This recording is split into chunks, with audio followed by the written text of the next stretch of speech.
உண்மையிலேயே யார் அடிச்சாங்கன்னே தெரியாது அக்கா. திலீம் அக்கா கேட்டிருக்காங்க. குமார் ப்ரோ வணக்கம் அப்படின்னு சொல்லியிருக்காங்க ராஜேஷ் ப்ரோ. ஸ்ரீ அக்கா அந்த முகம் போடக்கூடாதான்னு டெக் சேனல் சொல்லியிருக்காங்க. திலீம் அக்கா மறைக்கிற மாரியே மறைச்சிடுங்க. அன்புடன் இனிய மதிய வணக்கம். பாலராஜா அண்ணா வாங்க எப்படி இருக்கீங்க? இனிய மதிய வணக்கம் அண்ணா. அனைவரும் நலமா? இன்னைக்கு அண்ணி என்ன சமைச்சாங்க? சாப்பிட்டுட்டீங்களா? அப்படின்னு சொல்லுங்க. பாப்பா அண்ட் மருமகன், குழந்தைங்க எல்லாருமே நலமா? அப்படின்னு சொல்லுங்க. மகிழ்ச்சி அண்ணா நீங்க லைவ் வந்ததுக்கு. அ லைக் போட்டுட்டேன். ஹாய் சொல்லியிருக்கீங்க. Okay, okay. வாங்க. வணக்கம் தேவி சிஸ்டர் அப்படின்னு சொல்லியிருக்காங்க. வணக்கம் எஃப் பிரதர் அப்படின்னு சொல்லி சிரிச்சிருக்காங்க இளங்கோ கிருஷ்ணன். பாலராஜாண்ணா நீங்க இப்ப லைவ் போடுறது உண்டா? உங்க லைவ் வந்து எனக்கு ஷோ ஆகுறதே இல்லையே! நோட்டிஃபிகேஷனும் வர்றதில்ல. அது என்னன்னு எனக்கு தெரியலையே! வணக்கம் எஃப் பிரதர் அப்படின்னு சொல்லி சிரிச்சிருக்காங்க இளங்கோ கிருஷ்ணன். ராஜேஷ் ப்ரோ உடம்பு எப்படி இருக்கு நேற்று அடிபட்டது அப்படின்னு சொல்லிட்டு அழகா ரேவதி சிஸ்டர் கேட்டிருக்காங்க. ராஜேஷ் ப்ரோ உங்ககிட்ட ரேவதி சிஸ்டர் ராஜேஷ் ப்ரோ உடம்பு எப்படி இருக்கு நேற்று அடிபட்டதுன்னு கேட்டிருக்காங்க. ரிப்ளை கொடுங்க. ஐடி தெரிலன்னா சொல்லிட்டேன். ஏன்னா இது இம்பார்ட்டன்ட் கமெண்ட் அப்படிங்கிறதுனால. வணக்கம் ராஜேஷ் ப்ரோ அப்படின்னு சொல்லியிருக்காங்க குமார் பிரதர். எஃப் ப்ரோ சொல்லியிருக்காங்க 80 வயசுல யாரோ நல்லா நடக்கிறாங்கன்னு சொன்னீங்களே சிஸ்டர் அதுக்கு சொன்னேன். ஆமாம் எஃப் ப்ரோ நம்மலாம் அந்த வயசில் எப்படி இருப்போம்னு நினச்சி கூட பார்க்க முடியல. பயமாக இருக்குது. இன்றைக்கி இருக்கிற ஃபாஸ்ட் ஃபுட் தான் அத்தனைக்கு காரணம். தேவி அக்காவுக்கு வந்துட்டு அழகாக ஒரு வணக்கம் சொல்லியிருக்காங்க இளங்கோ கிருஷ்ணன். சூப்பராக இருக்குது. தேவி அக்கா உங்களுக்கு இளங்கோ கிருஷ்ணன் வந்து வணக்கம் சொல்லியிருக்காங்க. வணக்கம் ரேவதி சிஸ்டர் அப்படின்னு சொல்லிட்டு திலகம் அக்கா சொல்லியிருக்காங்க. வணக்கம் திலகம் அம்மா அப்படின்னு சொல்லிட்டு பாலராஜான்னு வந்து அக்காவுக்கு சொல்லியிருக்காங்க. வணக்கம் ரேவதி சிஸ்டர்னு சொல்லிட்டு இளங்கோ கிருஷ்ணன் வந்து ரேவதி சிஸ்டருக்கு சொல்லியிருக்காங்க. லைக் நம்பர் 10 அப்படின்னு போட்டிருக்காரு. பாலராஜானா ரொம்ப மகிழ்ச்சி உங்களுடைய சப்போர்ட்டுக்கு. உங்களுடைய லைவ் வந்து எனக்கு நோட்டிஃபிகேஷன் காட்டுறதில்ல.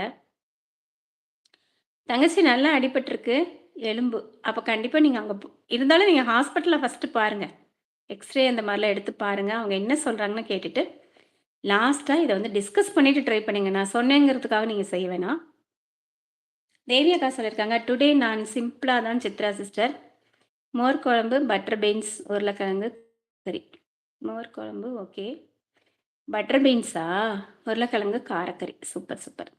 ரேவதி சிஸ்டர் சொல்லுவாங்க வணக்கம் இளங்கோ கிருஷ்ணன் ப்ரோ அப்படின்னு சொல்லியிருக்காங்க. இளங்கோ கிருஷ்ணனுக்கு வந்து ரேவதி சிஸ்டர் ஹாய் சொல்லியிருக்காங்க. திலகம் அக்கா நான் சாப்பிட்டேன்னு இளங்கோ தம்பி அப்படின்னு சொல்லியிருக்காங்க. ரேவதி தங்கச்சி பயங்கரமாக அடிபட்டுருக்கு இன்னும் வலி குறையல அப்படின்னு சொல்லியிருக்காரு. விழுகிறது என்னமோ மெச்சூர்டு விழுகிறது விழுந்ததுக்கு அப்புறம் அழுகிறது என்னமோ குழந்த மாதிரி அழுகுறது. என்னதான் சொல்றதுன்னு தெரியல. பார்த்து போறதில்ல. என்ன கொடுமை இன்று எனக்கு திலகஸ்டர் ஐடி காட்டவில்லை. இப்போது நீங்கள் படிக்கும்போது தான் கேட்கிறது. ஒரு வாட்டி வெளியில போயிட்டு வாங்க அக்கா. உடனே வீட்டுக்கு வெளியில போயிட்டு வந்துட்டேன்னு சொல்லாதீங்க. லைவை விட்டு வெளியில போயிட்டு வாங்க. வணக்கம் மதிய வணக்கம் திலகஸ்டர் அப்படின்னு சொல்லிட்டு தேவி அக்கா. வணக்கம் பாலராஜா தம்பி அப்படின்னு சொல்லிட்டு திலகம் அக்கா சொல்லியிருக்காங்க. ரேவதி சிஸ்டர் சொல்லியிருக்கீங்க ஹாஸ்பிட்டல் போகலையா எல்லாம் போயிட்டு டிடி எல்லாம் போட்டு ட்ரீட்மெண்ட் போட்டு ஆயின்மெண்ட் போட்டு வந்து உட்காந்துருக்காரு இன்னும் வலிக்குதான். எனக்கு தெரிஞ்சு நம்ம லைவ்ல வந்ததுக்கப்புறம் இது 5வது வாட்டி விழுந்திருக்கிறாரு. நீங்க தான் கதை சொல்றேன்னு ஊன்னு சொல்ல சொன்னீங்க. கண்டிப்பா. இதோ சொல் அந்த ஊவா? சரி, சரி. என்னமோ சண்டைக்கு ரெடியாகிற மாரி ஊன்னு போட்ட மாரி இருந்துச்சு. நான் புளி சாதம், உருளைக்கிழங்கு வறுவல்.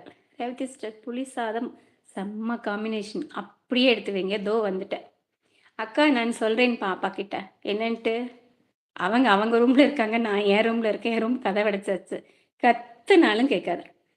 ஓகே எனக்கு கொஞ்சம் வேலை இருக்கு. நான் லேட்டா வரேன். பாய் பாய்ன்னு சொல்லியிருக்காங்க. இளங்கோ கிருஷ்ணன் சீக்கிரம் வாங்க. அது இல்லாம உங்களுடைய ஐடி வரல. வரும்போது கொஞ்சம் ஐடியோட வாங்க. ஏன்னா அதோட பார்த்துட்டு அழகா இருந்துச்சு. இப்ப ஐடி இல்லாம கொஞ்சம் டிஃப்ரெண்ட்டா இருக்கு. ஐடியோட வாங்க. மகிழ்ச்சி. போய் வாங்க. உங்க வேலைகள பார்த்து முடிச்சுட்டு ஹாப்பியா வாங்க. நான் ஆயின்மெண்ட் போட்டுக்கிட்டு வரேன் அப்படின்னு சொல்லியிருக்காங்க. அப்படின்னு இவரு ராஜேஷ் ப்ரோ சொல்லியிருக்காரு. சிஸ்டர் இப்போதான் உண்மையா சொல்றேங்க. வீட்ல நடக்கிறதா? உண்மைதான் ப்ரோ. சில விஷயங்கள்லாம் சொல்ல முடியறதில்ல. தேவி அக்கா சொல்றாங்க டுடே எனக்கு தம்பியோட ஐடி காட்டிடுச்சு. Jolly jolly jolly. எத்தனை ஜாலி போட்டிருக்காங்க. ம் இருக்கட்டும். தேவி அக்கா இருக்கட்டும் இருக்கட்டும். வணக்கம் இளங்கோ தம்பி அப்படின்னு சொல்லிட்டு தேவி அக்கா. அக்கா அக்கா தான் தம்பிக்கு வாங்கி கொடுக்கணும் பாசமா. அக்காவை கட்டி கொடுத்தாச்சுன்னா எல்லாம் மாமா கிட்ட தான் நாங்க கேட்டு வாங்கணும். சரியா? மாமா குடுத்தா தான் உண்டு. அக்கா ரெடி ரெடி டூ முறை. அச்சச்சோ!